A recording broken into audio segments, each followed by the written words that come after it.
Can you hear me? Yes. Just make sure. Can't see.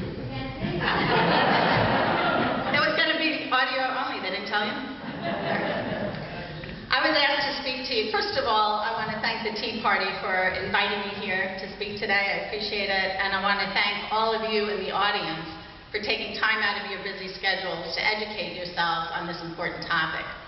I was asked to speak to you about the Organization of Islamic Cooperation and its UN resolutions to stifle freedom of speech. So first, who is the OIC? The OIC is the second largest international organization in the world, behind only the UN. It is the largest Islamic organization in the world, claiming to represent 1.5 billion Muslims around the world. It's comprised of 56 UN member states plus the Palestinian Authority, and they vote together as a bloc in the UN. So they're absolutely the largest voting bloc in the Human Rights Council and arguably the largest voting bloc in the UN as a whole, yet most people have never heard of it. If you're interested in more information about the OIC, you can Google the Organization of Islamic Conference, which is their old name. In 2011, they changed their name to the Organization of Islamic Cooperation.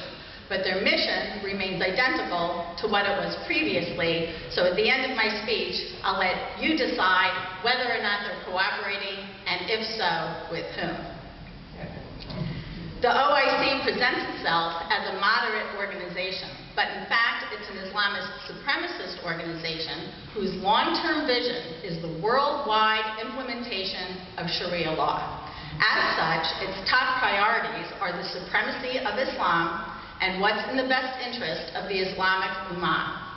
It's a community mentality totally at odds with Western notions of individual freedom and individual rights. It's within this framework, through the lens of Sharia law, that all ideas set forth by the OIC have to be analyzed. Right now, their goal is the international criminalization of all speech that sheds a negative light on Islam, Muslims, Islamic theocracy, Sharia law, and even Islamic terrorism. Knowing they can't accomplish this overnight, they target UN bodies and introduce UN resolutions and also EU parliamentary legislation, often using language in a watered-down form in order to achieve their goals gradually and incrementally. Under the guise of sensitive speech, responsible speech, or politically correct speech, what the OIC really wants to do is to stifle your freedom of speech.